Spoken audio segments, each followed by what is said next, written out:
There we are. Hey, everybody. We're live. Welcome.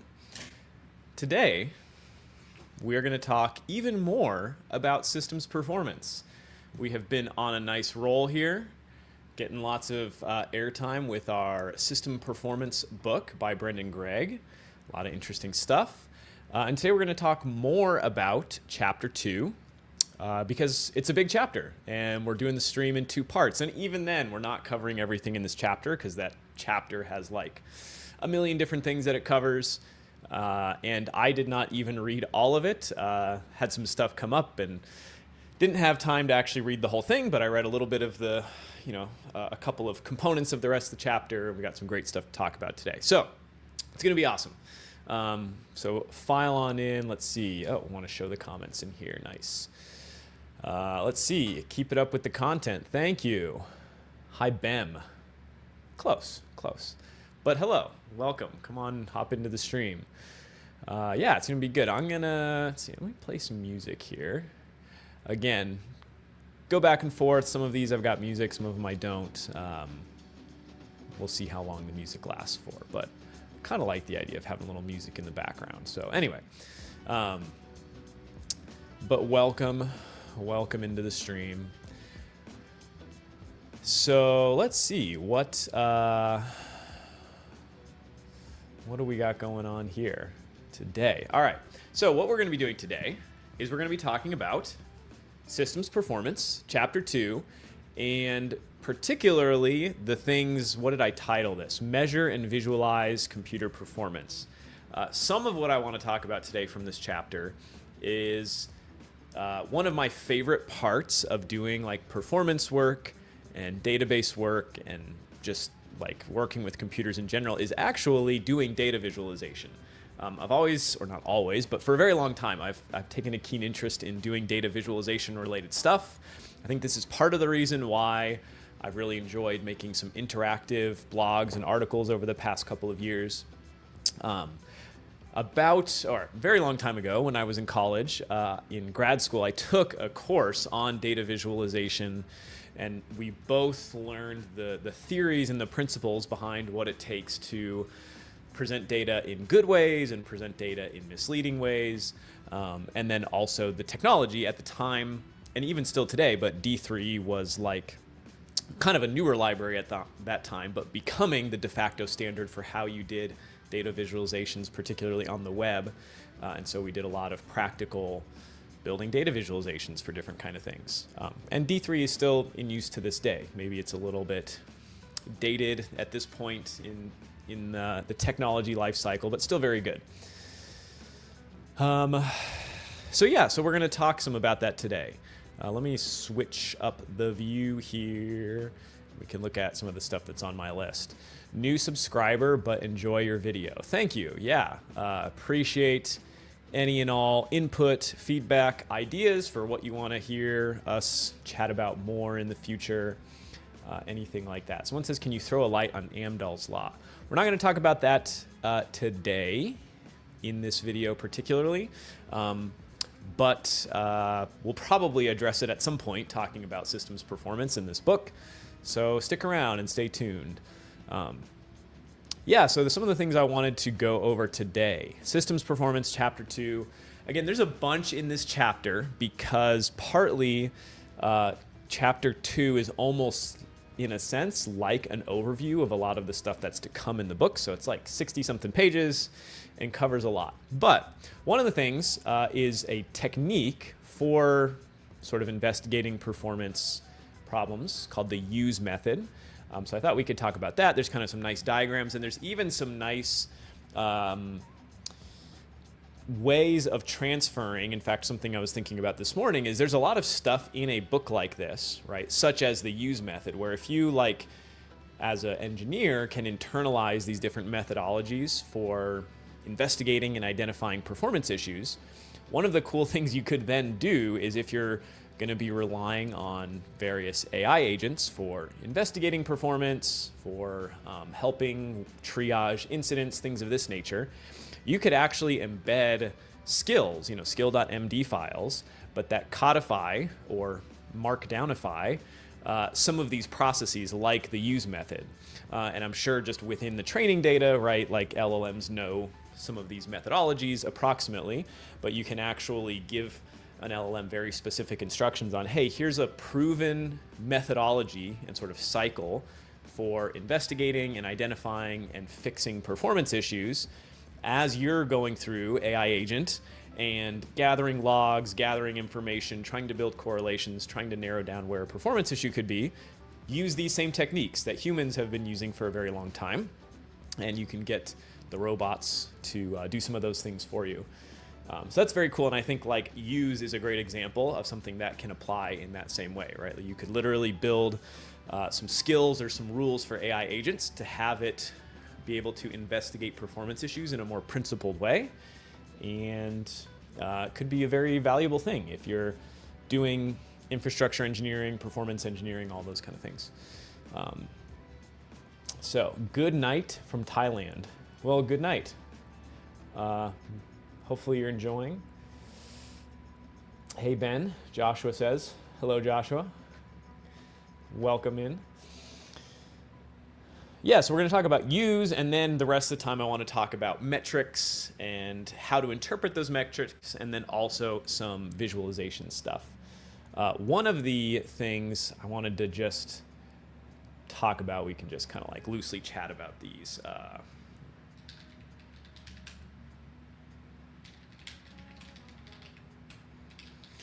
There's a diagram, a type of diagram called a wireframe diagram. Let's see. Maybe I need to say like 3D. This is on, I think, the cover of the original edition of this book. Yeah, I guess that's not like specific enough for what Google wants to see. But let's see, like.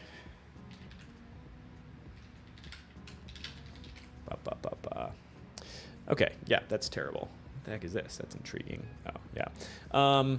Okay, so not good enough. There's a really cool kind of diagram that Brendan talks about called a wireframe.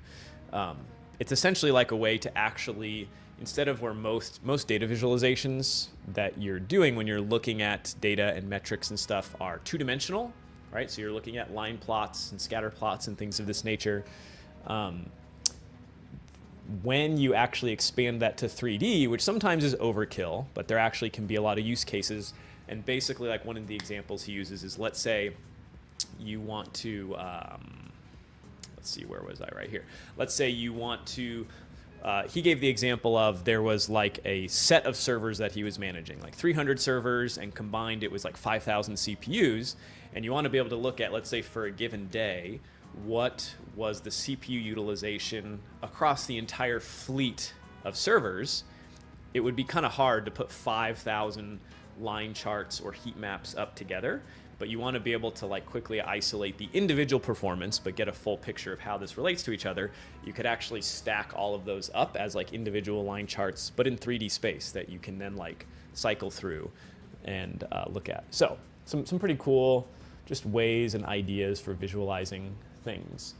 Yeah, OpenAI announced their new models. Is this true? Let's look. GPT 5.6 Soul preview. It's a good model. Interesting. Should we talk about it? Should we talk about it?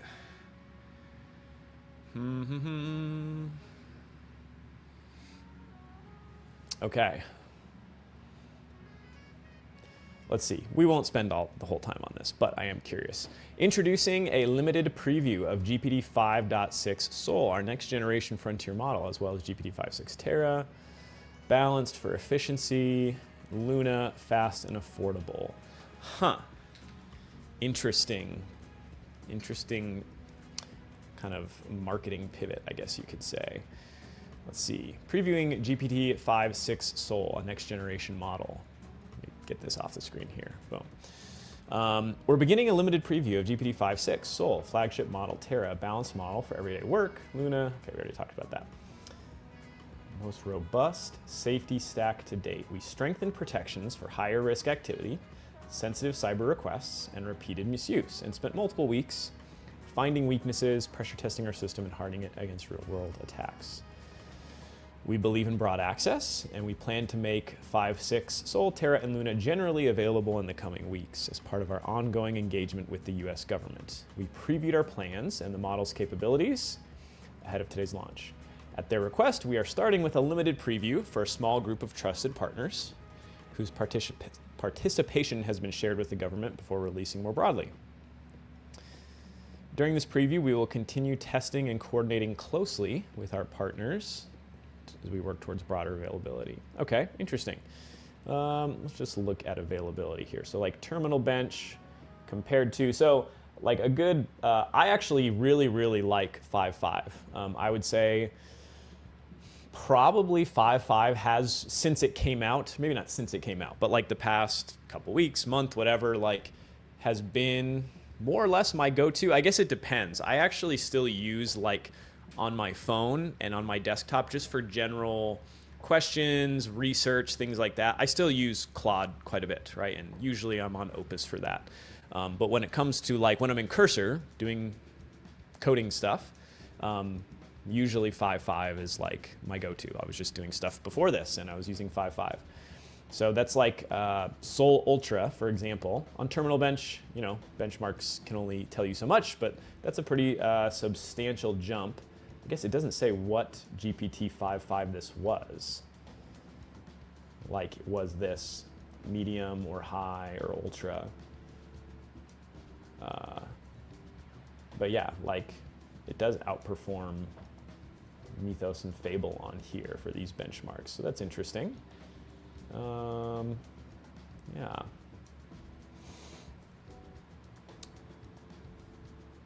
Yeah, interesting. I mean, it's a little bit hard to believe that if it genuinely is significantly superior to Fable and Mythos, it's a little bit hard to believe that there would be wide open access to this in the coming weeks, whereas we still haven't seen returned access of Fable/Mythos since, you know, a week ago when it was taken offline, right?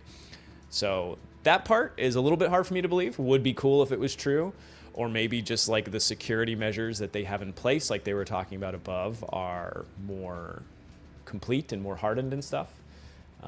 But if so, very cool. And I would very much like to try it out when it is available to little old me who does not get early access to these things, at least not yet. So yeah, okay, cool. Well, exciting news. Let's see, let's catch up on questions and then let's go back to perf.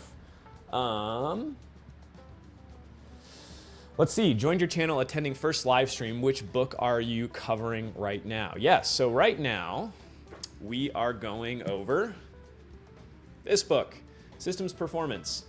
And it is by Brendan Gregg. It's a very chunky book, as we have noted on stream before. And it's something that it's likely that I won't actually end up reading this one cover to cover. In the past, again, if you're just discovering the channel, we've done reading through of these different books before, and basically I read them cover to cover. This one might be a little bit different, partly because of just the sheer size of it, and partly because some chapters are very like tool specific and might not make as much sense to do a stream about.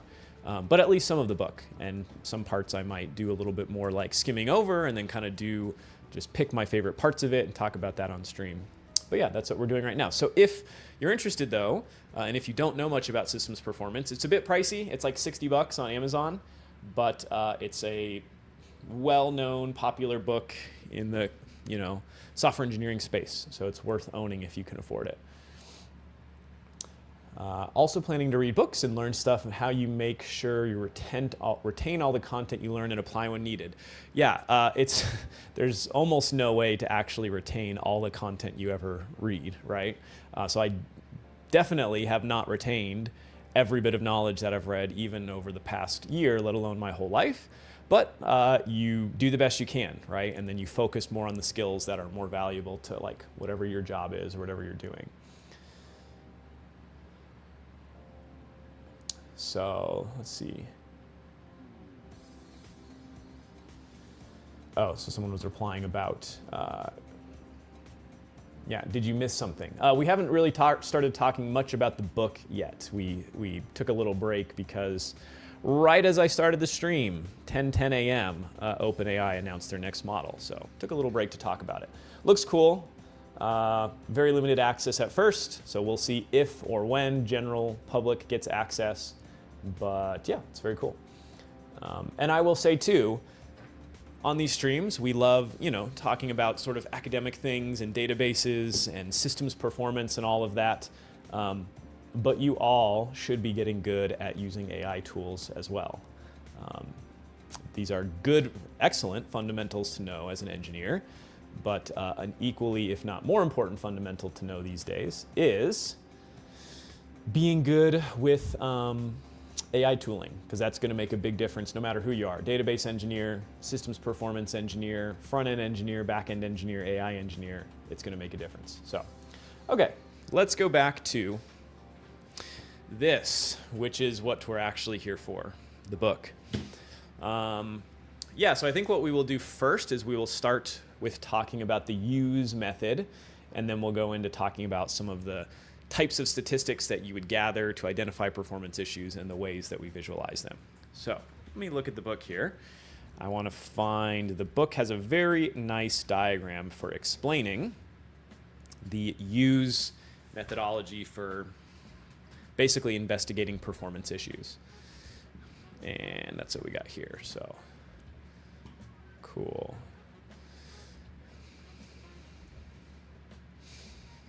All right. So let's go and how's the music, by the way? Annoying or good? Go over here, make this bigger. All right. Let's talk about the use method.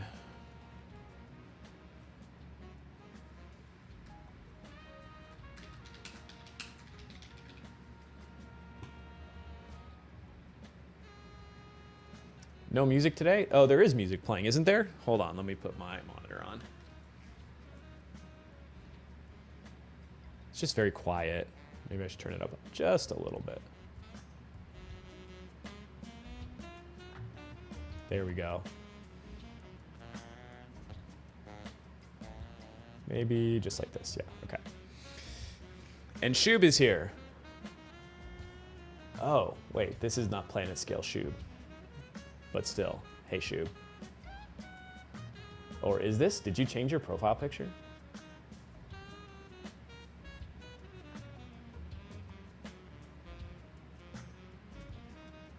I should get like some good earbuds so I can jam out while we're streaming together. This is nice.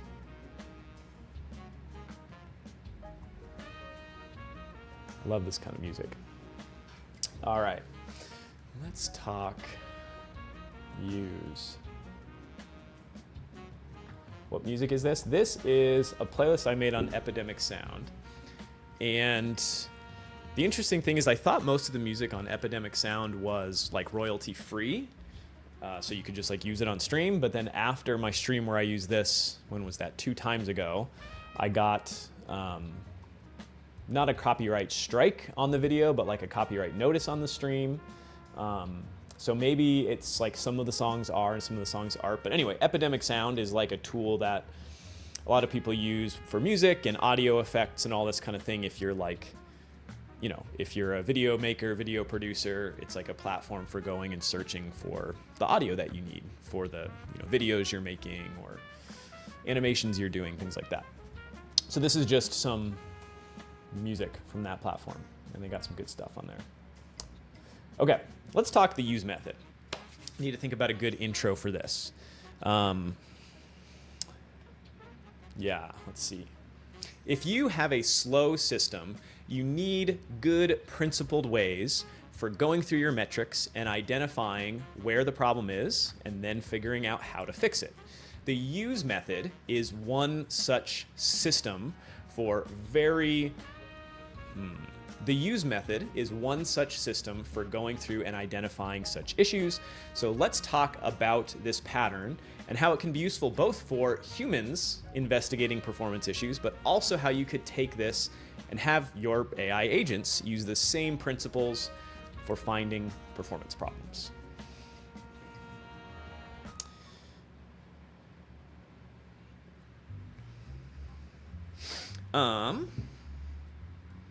Okay.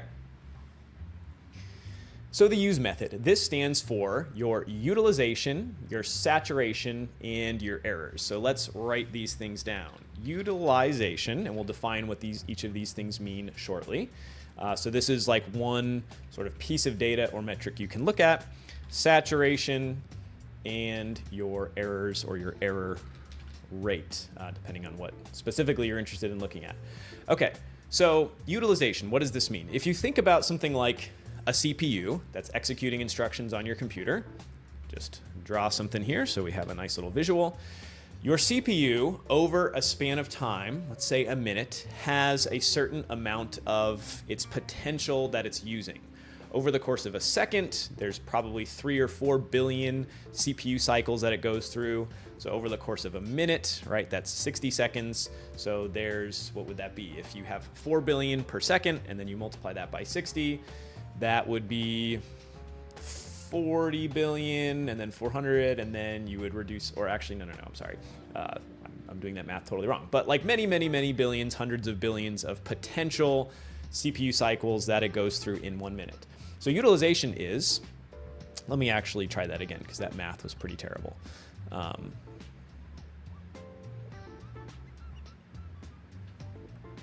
Yeah, let's just actually do the math. Okay, so you have your CPU, and we can do a little bit of math on this. So we can say, let's say there's 4 billion, just to round up, CPU cycles per second that this executes. And then we want to look at utilization over the course of 1 minute. So if we think about like the math on this, 10 seconds would be 40 billion, 50 seconds would be 200 billion, and then like 60 seconds would be 240 billion. So over the course of a minute, like the 1 minute utilization potential for this CPU is 240 billion cycles, which doesn't necessarily mean cycles. That doesn't necessarily mean 240 billion instructions executed, because many instructions take more than a single execution or a single CPU cycle. But this is your potential utilization. And so when you're measuring utilization, you're talking about, of the total potential of this resource, how much did I actually use? So if I was at 100% utilization, that would mean all 240 billion of those cycles, the CPU was doing something for the program I was running.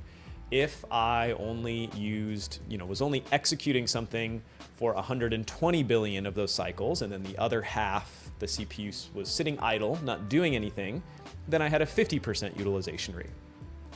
And one important thing to note about this, which we'll get out in a little bit, is what is the time increment over which you're measuring utilization? The granularity, in other words, of the data you're collecting. Because if you're collecting it at 1 minute granularity versus 1 second granularity versus 10-minute granularity, the larger the grains, right, the more issues there are potentially to miss, because you're sampling at a very coarse grain, and therefore you might miss spikes and things like that. We'll get to that in a little bit.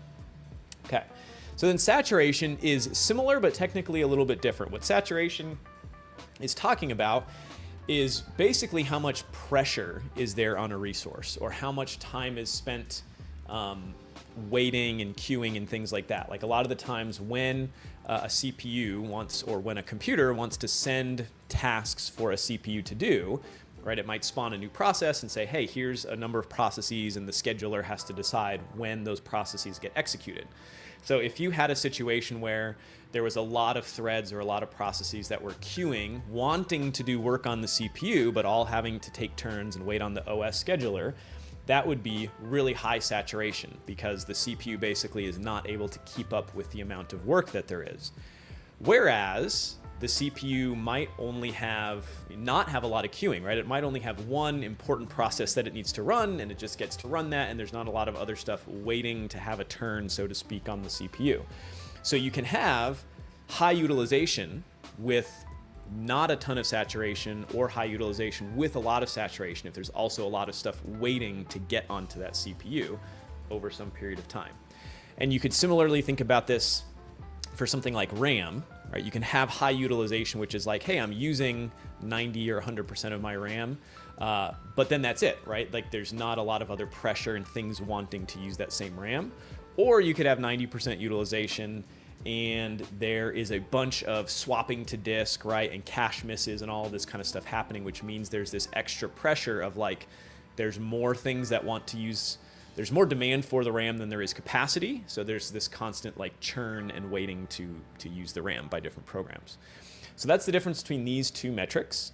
And then errors, hopefully, is obvious. This is just when you're running a system, like a database, are there actually errors going on? Because you could have low utilization and low saturation, but if every other query that you're sending to the database is producing an error, that's problematic, right? Because then errors are coming back to the client. The client is probably having to do retries on those errors and back off, which is leading to a perceived slow performance by your ultimate end users, which is not good. So regardless, or I mean, it matters all these things combined, but regardless of what utilization and saturation is, if you have a non-zero error rate, especially like the book says, if that's correlated with poor performance, then that's something that you need to be looking into as a potential performance issue, right? So what is the process, right? These are what these three things are, but there's a particular like process methodology of going through and using this to then go solve real problems, right? And the point of the use method is this is something that you would want to use when you're faced with a performance problem. So you wouldn't necessarily want to do or need this method if everything is fine, if performance is good, if nothing is slow. Oftentimes the way to look at this is a tool or a system to pull out and start utilizing once you do see, you know, an increased latency or a slower database or some kind of performance degradation compared to what you're used to. And then to go solve it, you're going to use the following process. So let's go down and look and do some diagram drawing here for what this looks like in practice, okay? So we'll be drawing a bunch of stuff here. So the initial point is that you have a start investigating perf issue, right? I'm going to zoom out a little bit so we can fit this diagram on the screen. So we have a performance problem, and we've identified there is an issue, and we need to start investigating it, right? So this is the beginning of the cycle of then trying to dig into what's actually going on. So after you do this, you're going to need to identify what resources are potentially the problem. So by this, what we mean are things like, okay, even if you're just looking at a single system, right? There's the CPU, and that has a certain amount of resources, things that it can do. There's your RAM. How much of the RAM is being utilized? Is there pressure on the RAM? There's your disk, right? Is the disk doing a lot of reads and writes, or is it not doing much? Maybe this is not a disk-bound, IO-bound workload.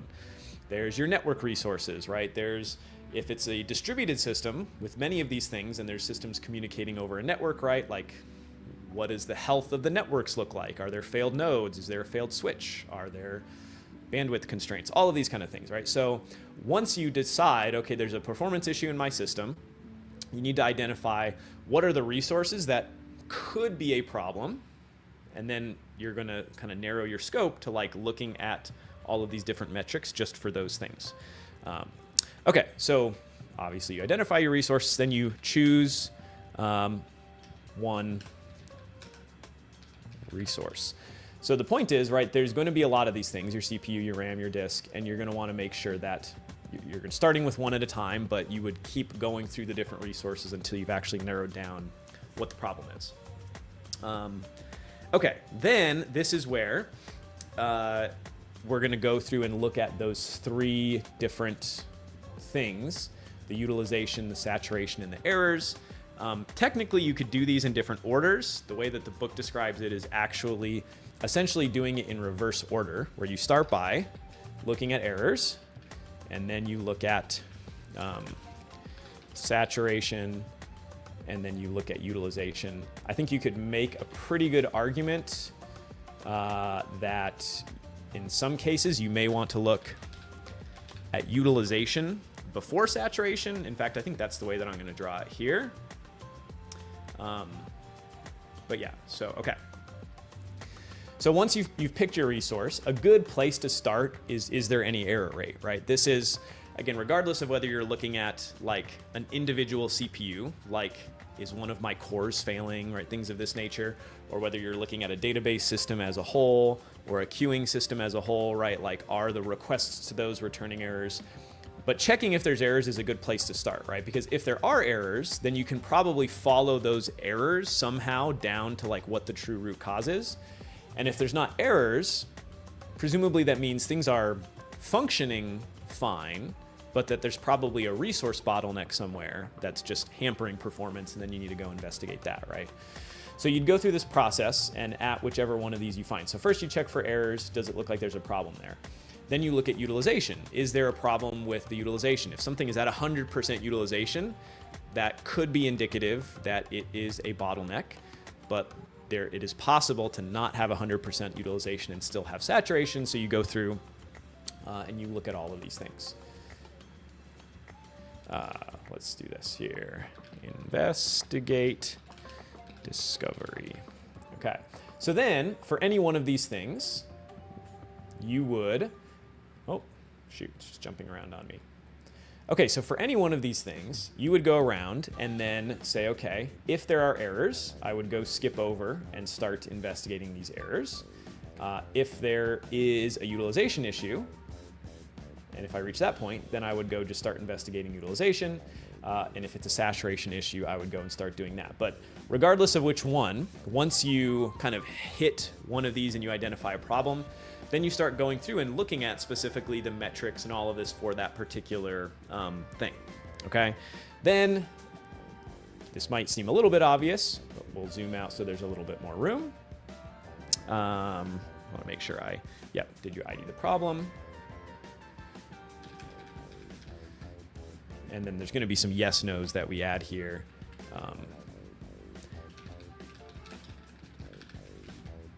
And then finally, our last one is that we are done.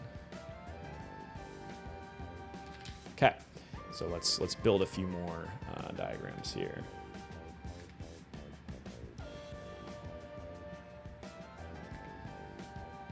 Boom.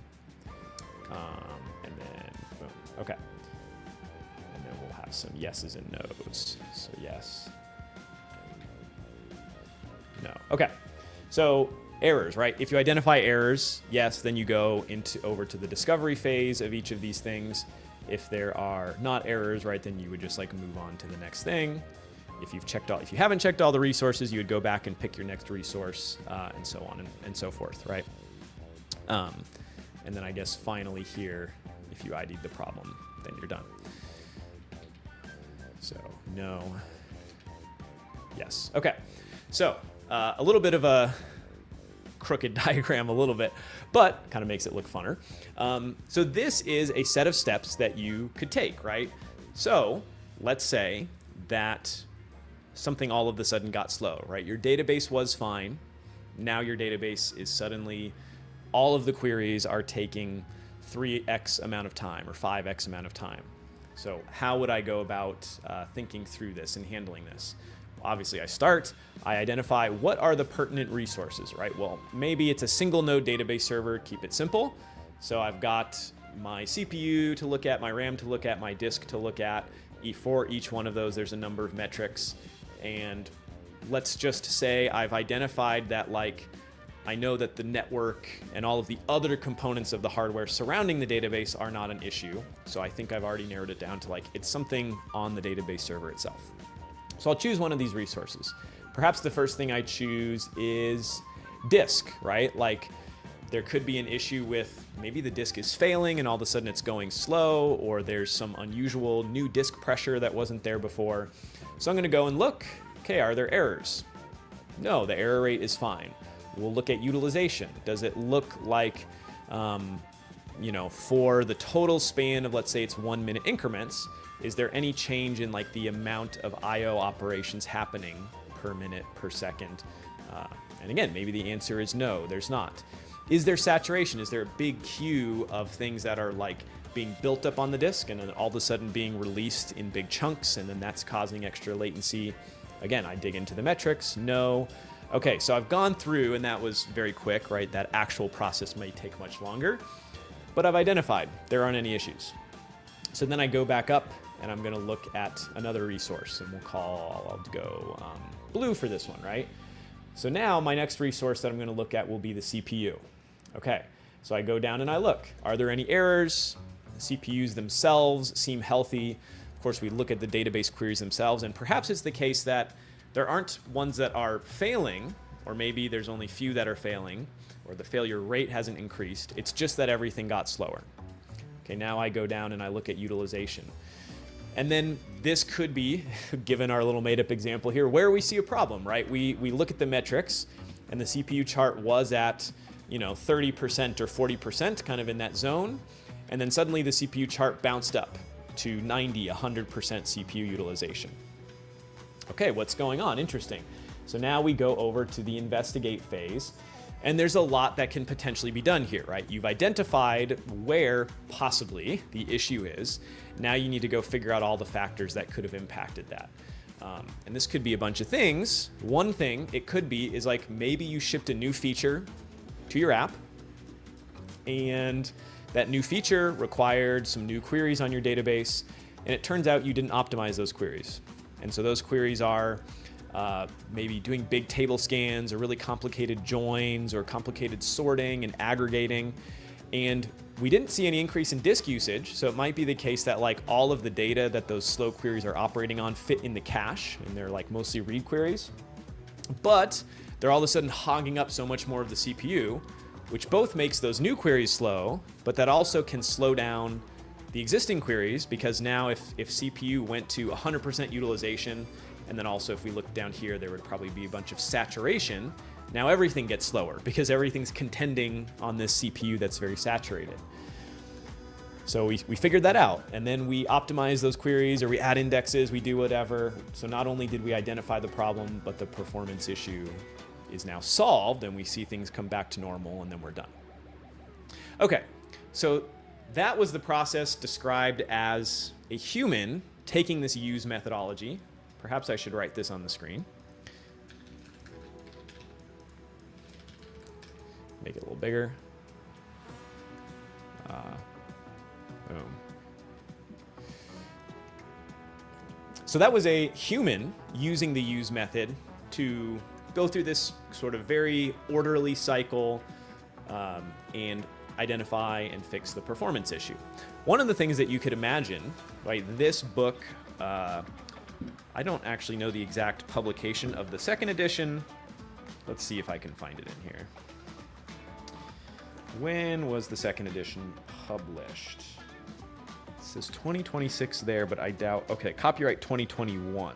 So the second edition was probably published in 2021, and that was more or less prior to the rise of incredible amounts of AI use, right? Obviously AI has existed for a long time, but it was really probably what, 2023 where people really started to like take AI more seriously, and then really only in the past like year and a half where models got like really good to the point where they were like writing significant amounts of code and things like that. So one of the interesting things about this, thinking through this same process, but in this day and age, is what if you built a skill file for an AI agent that essentially described this process in order, right? You could call the skill file, what could we call it? We could call it useMethod.md. And like, you know, you put this in your skills repo, you import the skill into whatever it is, Cursor or Claude, and you would like invoke it with use method, right? And the way that this like using skills like this works is if you sort of invoke the skill and say /use method, essentially it's going to take whatever you put in useMethod.md and pull that into your context of whatever whatever LLM you're running, and then combine that with whatever instruction you give after the skill. So this skill, we won't write out exactly the text of the skill right now, but would basically verbally describe exactly this process and say, I have identified a performance issue. The following are the steps that I want you to take to identify the performance issue. First, based on the description from the human, identify all of the resources that could possibly be a problem. For each one of those, pick one at a time and check using whatever data sources you give it, right? This is something that as a human you'd have to describe. Use this MCP server or use this.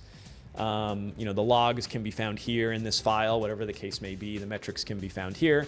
But check for errors first, then look at the utilization of the resource, then look at the saturation. If at any point in time something looks bad, go and do further investigation, and so on and so forth, and basically follow this cycle, right? And so now what you've done is you've given instruction, which of course agents don't perfectly follow our instructions, but they do a decent job at it. And you've given it instructions for how to go resolve this. And you could imagine this being a pretty interesting thing where you could trigger an agent automatically anytime you get an alert that there's performance degradation in your app, in your queuing system, in Kafka, in your Postgres database.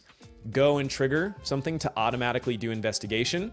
You might not trust it to go automatically apply the fixes, because it might recommend, like in our case, right? Go add an index to the database. It might recommend change this Postgres configuration tuning. It might recommend, hey, you just traffic to your application has gone up. You need to upsize your server resources on your app or on your queue or on your database. But you could have it automatically kick off investigations, go off and spend 5 minutes or 10 minutes or an hour doing its thing, right? And doing these investigations, and then it can come back to you with a brief report on, here's what I investigated, here's what I found, here's what I recommend as a fix. You as a human review, and then you go apply those things if you agree with it. And that's something that could potentially, maybe it would have taken you as a person all day to go and fix one performance issue in your application, whereas you could kick off an agent that can go investigate it in, again, maybe these agents are not instantaneous, right? But it might take it 20 or 30 minutes of investigation. And let's be fair, they can be wrong. They can go down wrong rabbit holes. You might have to guide it. It might end up just coming up with no good results. There's a lot of possible things that can go wrong. But at least some of the time, it would probably come back with useful recommendations, especially if you're giving it the right data sources, right? If you're giving it access to server logs, to whatever system you're storing metrics in, right? Maybe this is maybe you have a pipeline of sending metrics to Prometheus and then viewing it in Grafana. So if you give it access to pull from that, if you're using something like PlanetScale, right? We have an MCP server that you can get access to insights, which is where we store things like query latency and QPS and error rates and all of this stuff. So however it is, you give your agent safe access to the things that it needs and then let it go do its thing. So it's kind of interesting that I was thinking about this as I was sort of skimming through this book a little bit earlier, which is there's a lot of these really excellent principles that have been written down very nicely. And there's probably, I'm sure people have done this already before, right? But there's probably lots of opportunity to take some of these principles and whatever area you are good at, right? If you're a performance engineer, this applies to you, or a database engineer, infrastructure engineer, anyone who cares about good performance, and build skills to make the AIs that you're working with better at investigating this stuff. So.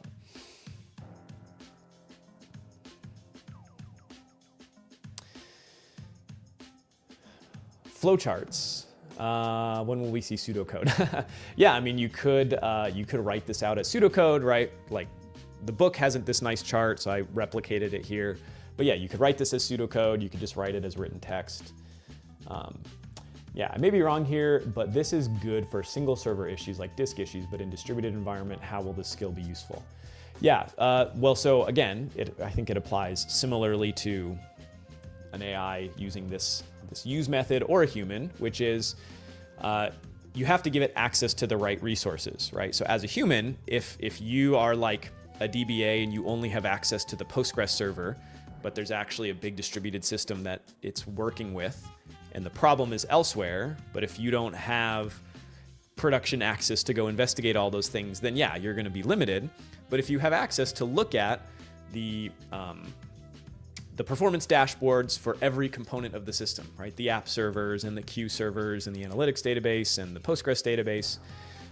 If you have access to not only look at them, but potentially production access to whether it's, again, you got to be careful with this stuff, but like SSHing in or connecting and looking at, IO statistics and actually kind of lower level statistics on the system, then you can do this in a system-wide nature, right? But then you're choosing one resources step is more complicated because there's resources on different servers that you have to investigate.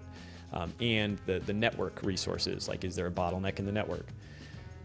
So yeah, it gets more complicated. And then similarly for an AI agent, right? Like you would have to give it more access to more data sources in order to be able to do useful things.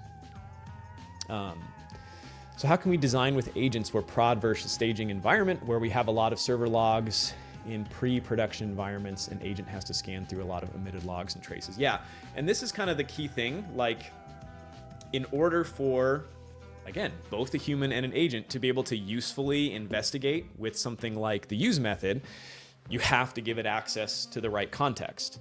Move this up here. Just want to put this in a place where we can see this better as we're looking at comments.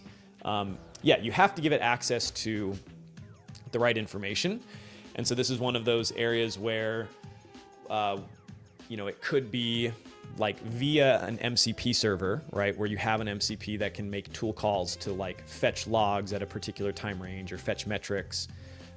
It could also be through CLI access and actually letting you as a human have permissions or an agent to be able to run tools that can gather performance metrics directly off of like the Unix system that it's running on. So this is a part of the complicated part for both parties, which is access control, essentially, right? Especially when you're dealing with like a high-risk production environment, you don't want to give anyone, whether it's a human or an agent, more access than they should have, right? Because when you don't want to accidentally rm-rf a important file on a production server.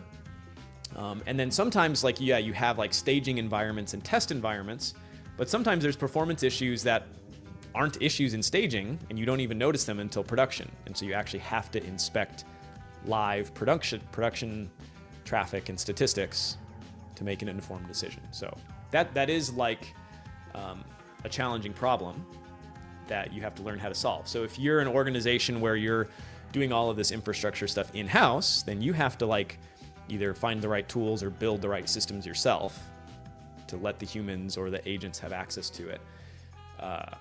Yeah. So, and there's a lot of hosted services. Again, I work for PlanetScale. One of the things that we do, because we have customers that want to do stuff like this, is we have like a hosted MCP server, which I think over time will add more capability to. But it has the ability to do things. This might be a good time just to look at that as an example. So for those not as familiar, when you, a model context protocol, this is essentially a protocol for letting models request more context. But the way that these typically work is an MCP server, right? Like you connect an MCP server to one of your agents, right? Cursor, open code, Claude code, whatever it is. And then you essentially publish and say, here's some tools that you can call, some functions that you can call, API endpoints basically, to request context on different things. So I'm trying to go down, I don't like have all of the PlanetScale ones memorized. I think there's a list somewhere on here. Yeah, okay. So these are, let me zoom in a little more. I should probably, yeah. Let me switch over to side by side and then just so that y'all can see it better here, what we're talking about. So again, like this, I'm using PlanetScale as the example here.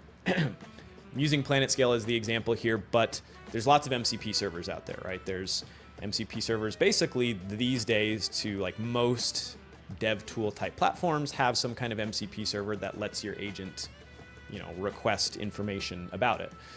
So there's some obvious or like very basic things like, hey, if you auth in, so you have to authenticate, and you can even choose to give the MCP like read-only access, and we have very fine-grained controls for just authentication-wise what it doesn't have access to. But you can do things like list organizations, list the databases, branches, etc. But then like the things that it would actually be more useful once it gets into detailed performance investigations are things like, hey, look at the schema, right? Because by looking at the schema, that might be where it's able to tell, oh, you're missing an index that you should have. Be able to execute read and write queries, right? And this, whether it can do this one depends on the performance that you give it. PlanetScale get insights, so you can ask it for, we store a bunch of data in insights. Query latency, error rate, like read queries per second, or read operations per second, write operations per second, all of these kind of things. And yeah, and I mean, you can search through documentation, right? You can list the schema recommendations, and over time, I think we want to add more. I actually don't see in here logs, get branch.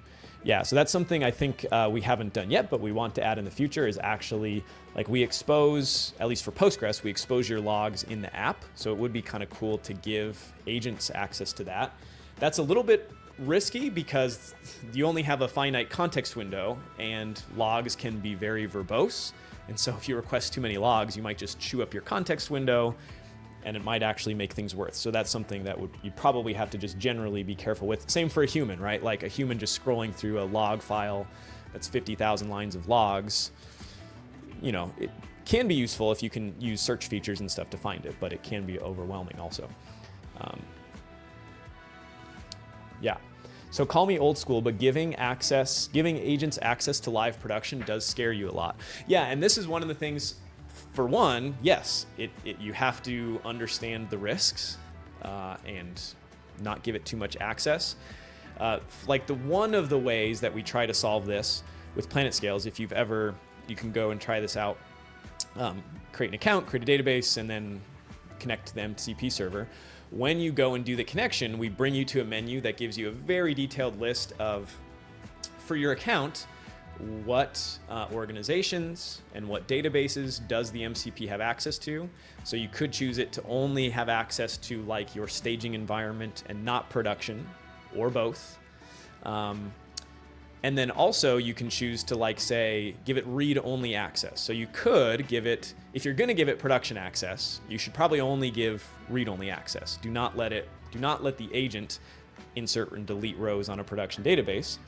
But even with read-only access, you have to be careful because it could try to run a read-only query, a select query, but that's very dumb and scans a whole giant 50 gigabyte table, which then spikes your CPU to much higher usage, which then can make other things slow, and it can thrash the cache and all of these kind of things, right? So like even read-only access, you have to be careful. That can do bad things to your live production traffic. So it's all a balance, and you have to figure out what the right balance is and how much you trust the agents, the risk-reward profile, all of that. But when done properly, can be extremely powerful. And this is one of the things that we try to do at PlanetScale is like give you all of the primitives that you need to be able to effectively work with agents while also having very reliable traditional infrastructure, but then that works very well with sort of the new world of like interacting with things via agents. Okay. So I know that was a little bit of a side tangent, but I think it's a good, that is a little preview of a blog I'm working on. So this is, this is the use method. Maybe I should do a little summary here. So this is the use method. This is something that's very useful for both humans and potentially agents to use to identify and improve the performance of your computer systems. But the MCP example particularly is, I think, very relevant. And that's the kind of thing that if you look at that and you go, oh, I would never do that, I think that's something that you probably need to second guess yourself on. Not second guess yourself on, but you should probably change the way that you're thinking about that. I think the fact of the matter is, already today and tomorrow and a week and a month and a year from now, there's going to be more and more AI adoption for these kind of things, right? And you obviously do, especially when dealing with core infrastructure like a database, right? Like reliability and data durability are basically the most important things when it comes to databases. So there does need to be a lot of care taken. Don't do stupid things, but there's definitely a future where more and more we have AIs that are doing the monitoring and doing the investigation and responding to anomalous behavior and all that kind of stuff on behalf of humans, but then turning to the humans to make the final decision. So you have to give them safe ways to do all this stuff.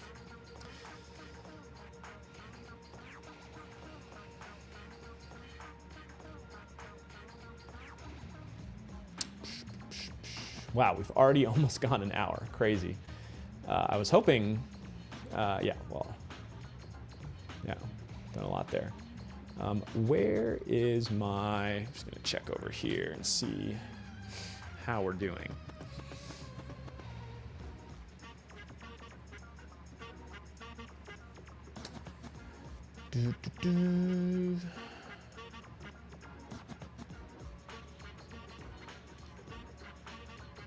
Cool. Yeah, questions. I hope it's obvious by now, but I love questions. We have a little chiller of a stream, a little bit of more of a lightly attended stream today, but that's fine. It's Friday. It's been a long week.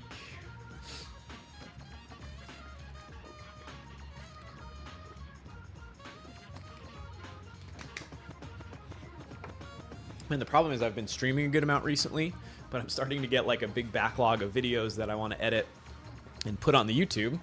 But now it's harder to do that, or there's just not, there's so little time to do these things. Okay, so man, there's so much that could be talked about here. Man, I think I'm gonna skip to just talking about this part right here.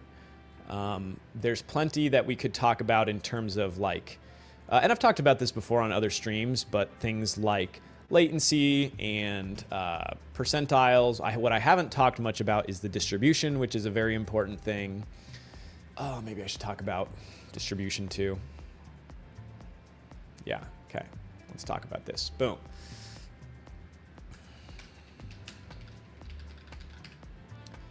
Okay. Should we do the big view like this, where I'm like large and in charge?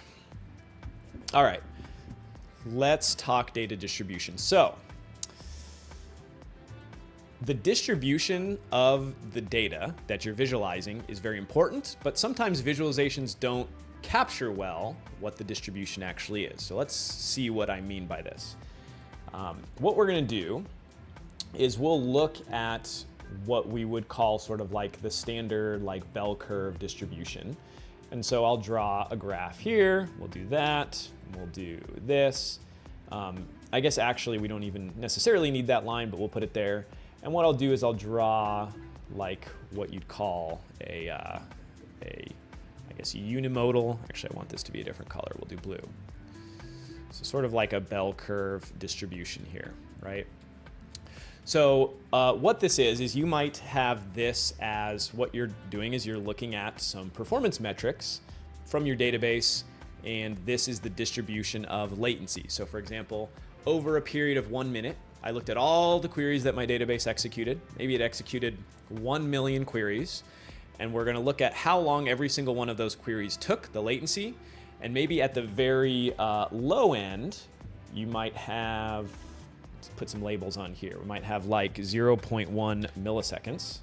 That's a little bit large, right? And so some of them, a very small amount of them executed ridiculously fast. Then you have like 1 millisecond over here. And then you've got, somewhere like the average is like 5 milliseconds. And then over here, you've got 10 milliseconds. And then there's like a long tail going forward with, I guess we'll just put like, there are some queries that follow out this long tail and take, 100 milliseconds or maybe more, right? But you have this unimodal distribution where if you looked at, okay, what is the median? In other words, like pick the middle value from this data set and tell me like what does performance look like? It would be right here, and it'd be like, hey, we would call this the P50, or your median is 5 milliseconds, which, to be honest, at least by our standards at planet scale, especially with things like planet scale metal, that's pretty slow. We would want an OLTP database to probably have somewhere closer to 1 or 2 or 3 millisecond P50. But for this example, we've got that. So this is what we would call our P50, or again, you could call this the median, the middle value. But other metrics that are looked at are things like your P90. So P90 basically means half or 90% of the queries that were executed fall on this side of the graph, right? So 90% is over here, and then 10% are on this other side of the distribution. And so like maybe your P90 is whatever this is, 8 milliseconds, right? And then oftentimes what's useful is to look at the like very high bounds of this. So something like your P99 maybe is like 15 milliseconds or 20 milliseconds. You can even look at P99.9, which means 99.9% of queries are on one side and 0.1 are on the other side, right? So you look at these different metrics, and basically like you can draw these diagrams out on a line where your axes mean something different. And by the way, I should probably put here just the vertical axis here is just the number of queries, right? It's like the quantity or volume of queries. So I don't have ticks here, but like maybe this peak is there was like, 100,000 queries that all took 5 milliseconds, right? So, but you can have another kind of graph that you draw. You need this to be a solid line and a solid line, whereas this would be a view of like, you could pick one of these metrics, like let's say P90, and look at it over time. How does it change? So this here is like, 1 p.m. and then you've got 2 p.m., 3 p.m., 4 p.m., right? Whatever your time window is, minutes, hours, days. So you look at some period of time. Oh man, come on, 4 p.m. And let's actually, what I'll do, this will be kind of nice, we'll color code things better. So P50, P90 is going to be orange, P99 is going to be red. So this is looking at where we don't have time as an axis, right? Like it's quantity and latency. But this is period of time, and then this other axis is actually our latency, which would be something like, on the bottom, we'd have, what is going on? 1 millisecond on the bottom, right? And then it doesn't necessarily have to be linear. Then there's like 5 milliseconds. Then there's 10 milliseconds, right? And then we've got 100 milliseconds. So this is our graph, nonlinear. And what we would do is we'd be like, we could just plot over time, right? Like, hey, maybe the P50 was very low. And so like perhaps, it's going to have maybe a little bit of jitter, like very consistent. Maybe there's a period of time where it spiked up a little bit, but then went back down. So this reveals something different, right? This reveals that, hey, over the course of time, it's usually around 5 milliseconds, but there was actually a period where it jumped up a little bit, right? And then similarly for your P90, maybe your P90 is over here at like this level, and maybe it also had like a spike around this time, right? Maybe your P99 would go red. Right, P99 is like way up here, and maybe there was no change over that period of time, but it's just always like consistently up here. And then sometimes you can even look at like max query execution time and all this kind of stuff. So 2 different kinds of charts. One is focusing on the over time aspect of it, and one is focusing on the distribution aspect of it, which are both important. And here's why it's important. If you only were looking at something like this, again, this is very valuable, and this perhaps, at least when it comes to databases, is like the most common type of diagram that you would look at, right? A latency graph like this. Let me zoom out a little bit here. But if you were only looking at this kind of diagram, you would miss out on the data distribution, which a lot of people might assume looks something like this. But let's think about other ways that that could look, right? So for the same exact time series, so like for having that as your latency for this system, what are some other possibilities for what this could look like? So instead of being like that, this would be kind of an odd one. But what if it was just like completely flat, or almost completely flat, right? So you have an equal number of queries that took 1 millisecond, 5 millisecond, 10 millisecond, 100 millisecond, right? And in this case, you would ultimately end up bumping these up, right? Because the way that the query volume is, right, is like these would bump up and so on. Actually, I guess it depends on, like, obviously this drawing is not very precise, right? But over the same period of time, you could have a very different distribution, or you could have something very strange, not strange per se, this can actually happen, where you actually have like a bimodal distribution, where you have a lot of things that go very slow, or sorry, a lot of things that go very fast, and then a quick tail off here. And then all of a sudden, a lot of things that go slower. And so in this case, again, maybe your P50 is actually this graph. I'm gonna make an adjustment to it. A lot of things that go very fast, a quick tail off, not a lot in here, and then a big spike of slower things, and then there's like a long tail. So for that, your P50 might be closer to like over here, because again, you're taking the middle value, but then your P90 and your P99 are both like way over here based on like how that distribution looks. Let's shift this over a little bit, okay? So what would be an example of something that would have this kind of P99 or this kind of distribution? The book gives a very good example of this, which would be if you were looking at the latency of I/O reads. So when a database or any piece of software is reading something from disk, what you're doing is you're sending a request, but sometimes a read request, whatever page you're requesting from disk, was already cached in RAM, right? Because part of your RAM gets used as a cache from what data lives on disk. So anytime that there is a cache hit requesting something from disk, that would be this part over here, right? Because those are going to be super low latency, sub-millisecond reads, because they can be fulfilled very fast.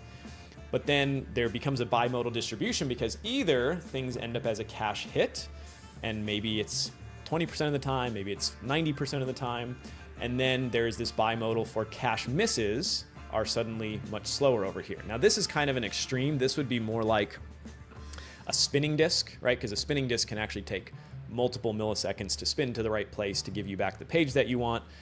For something like an NVMe drive, this bimodal distribution might look more like this, where there's really fast ones in memory. In fact, actually, we'd probably either have to zoom this graph in more, because it would probably look something like this, because they're still going to be like very much sub-millisecond requests, right? But there's like extra fast ones way over here, and then slightly slower ones over here, but all of it is still much faster than a spinning disk. But anyway, so the distribution matters, not just what are the P50 and P90 and P99 over time, but how those things are distributed can also reveal things like, in this case, it can reveal, wow, we have like a high cache miss rate because only 30 or so % of queries are getting hits. I guess we would need to move P50 over here a little bit, but then we have this very large number that are these misses. And just looking at the P50 P90, P99 numbers over time is not going to tell you that information.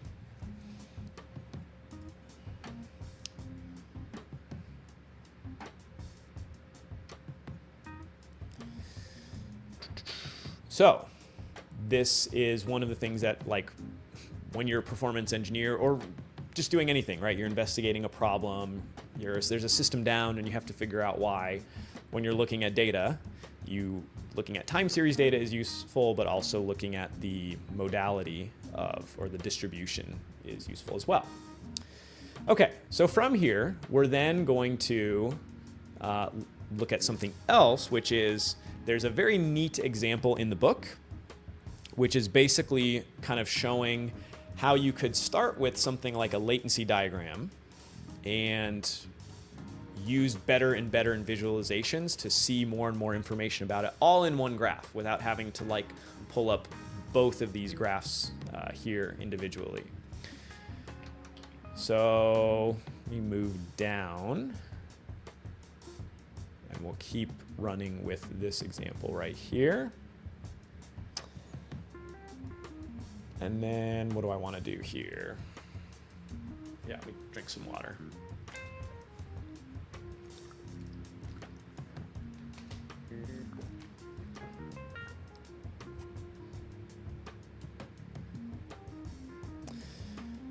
All right. So I'm going to just add another title, because it's kind of like we're going into a little bit of a different segment here. This is choosing the right visual.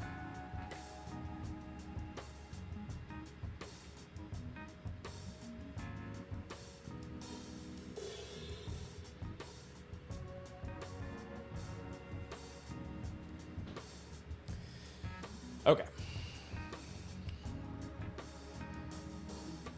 Oh, and I should add, I'm going to just grab these labels up here too, so that we know what these things are.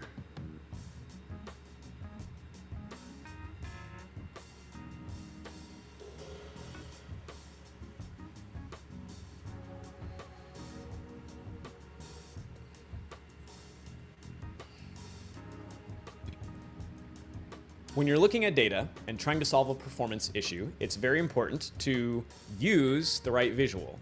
The right visualization can actually make a big difference in like how quickly and whether or not you even find the root cause of a performance problem.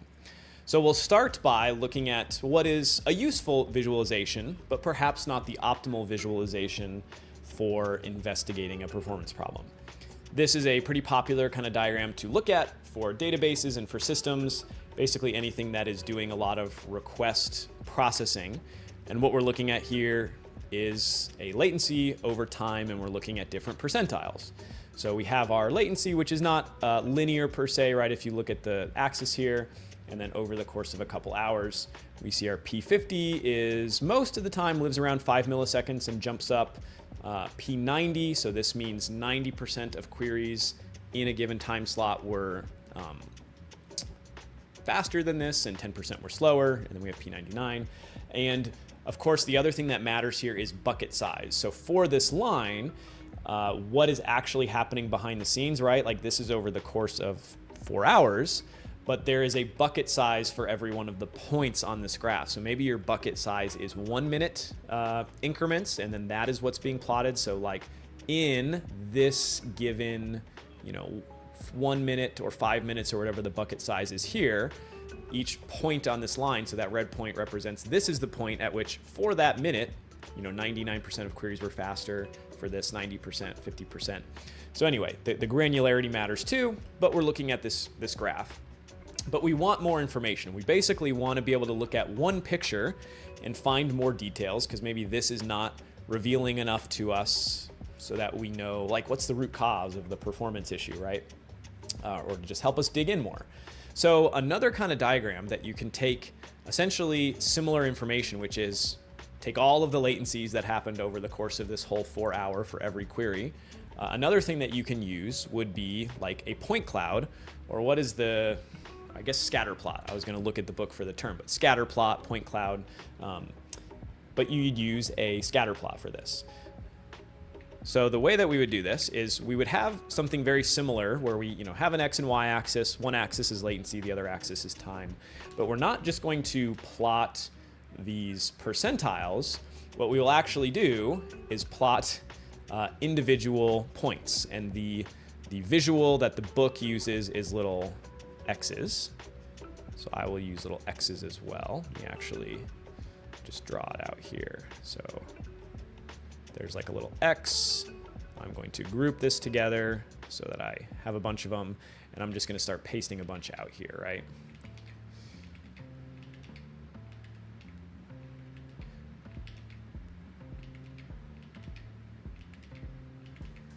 Okay, I'm going to copy a bunch of these, and we're just going to like stick a bunch all over the place.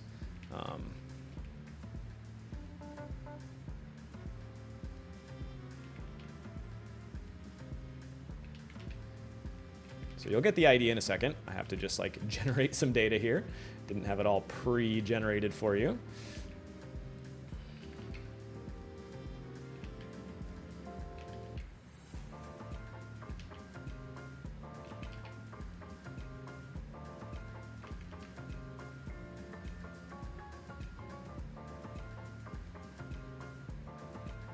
Okay. So just put a couple of like taller ones or outliers up here, right?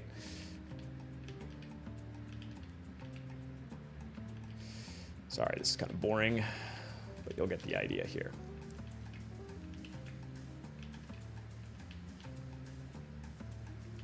Okay, so here is visualizing the same period of time, latencies of requests, and essentially what you do is you actually make a point, or an X in this case, or plus, for every single one of your queries. Now, the reality is in a big database over the course of hours, you're gonna execute many millions, maybe billions of queries in that amount of time.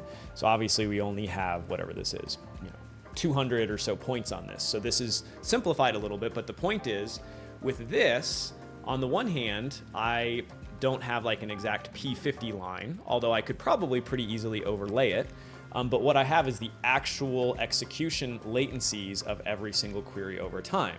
So when over here I saw this little spike up here, what I can actually see now is much more detail in this segment of the reason why right around 3 p.m. there was this bump is because I had an increased rate of sort of these outliers, right? There was like, if I look at this window right here, there was more outliers that were above 10 milliseconds than this window of time or than this window of time.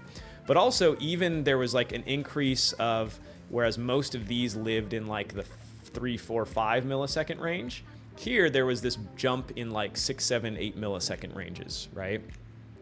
So this now all of a sudden gives more detail, and you also, depending on like the tool that you're using, you could pretty easily overlay these lines on this graph as well, and now you have both in one.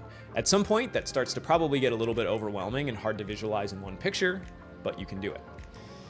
Now the other thing that you can do to solve that other problem, which is this works fine when there's only a couple hundred queries, but does not work well when there's millions of queries. So what would you do in that case?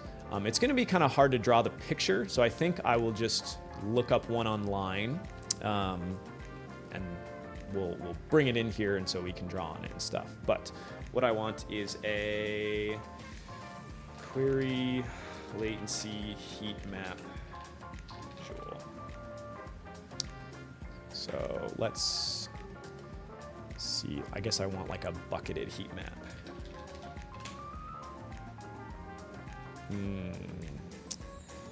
Not a huge fan. Wow, there's not a lot of, let me just forget query latency here. Okay, this is okay. Any better ones? I mean, there's lots of different ways to do heat maps. Yeah, this might be, unfortunately, the best one. Okay. Download this. I'll go find it here.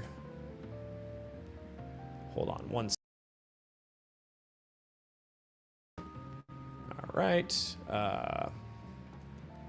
I'll go bring this into, I'm actually probably gonna want to crop it a little bit first because I don't want all of those other borders and stuff on it. I just want this part right here. Okay. So, all right, let's go back to our, right here. Great. I'm going to bring this in. That is huge. What is going on? Okay.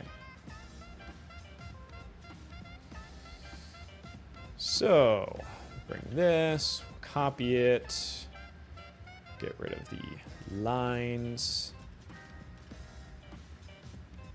Yeah, that kind of fits nicely. That's neat. All right, so we can fit this all in. That's sick. I'll get rid of the title for this part here. Just look at this. Okay, we back. Ask Claude. Yeah, I should have. If I had some good real data, I could have asked Claude to build this for me. Okay.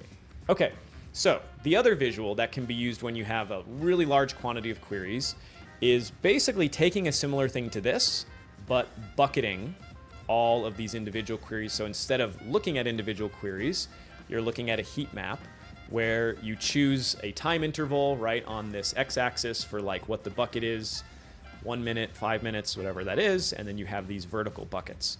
So what you can see here is obviously it's this is an example from I grabbed online, so it's not matching the same patterns as this. But you can see like, okay, most of these queries, right, the darker orange down here are living in this 3, 4 to 5 millisecond range right here. And then you start to have a little bit less consistent ones at the 5 to 10 millisecond range.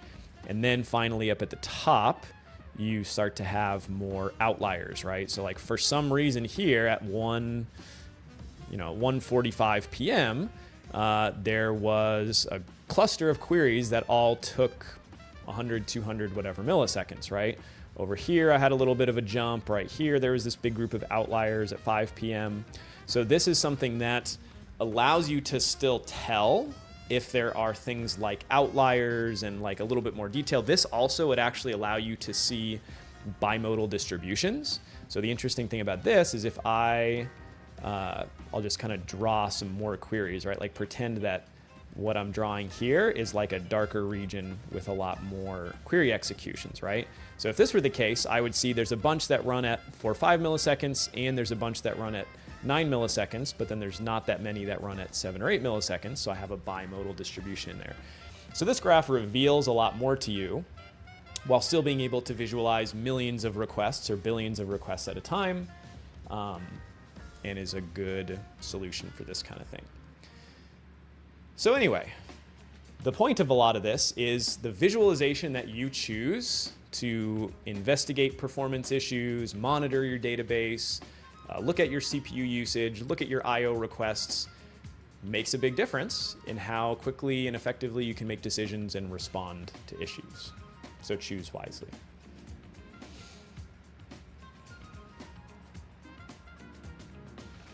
For someone diving into performance engineering as a beginner, is this a good book? Yeah, I would say like you'd probably want to have a little bit of engineering background already, but assuming you do, I think this is kind of like the most well-known book in this like area.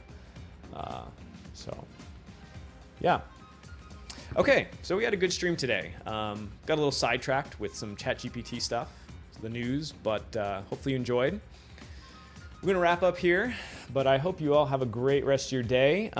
In the meantime, if you find this kind of stuff interesting, I'm not getting monetary kickbacks from Amazon orders for this, at least not right now. Maybe someday they'll do that. But anyway, it's it's $60, but if you really want to learn it, like it's good to invest in your learning. So, and then you can read along with the streams as well. So anyway, thanks everybody. Okay, bye Ben, lovely stream, thank you so much. I will see you next time we do this. Follow on YouTube or on X if you want to be kept in the loop on when I do these things.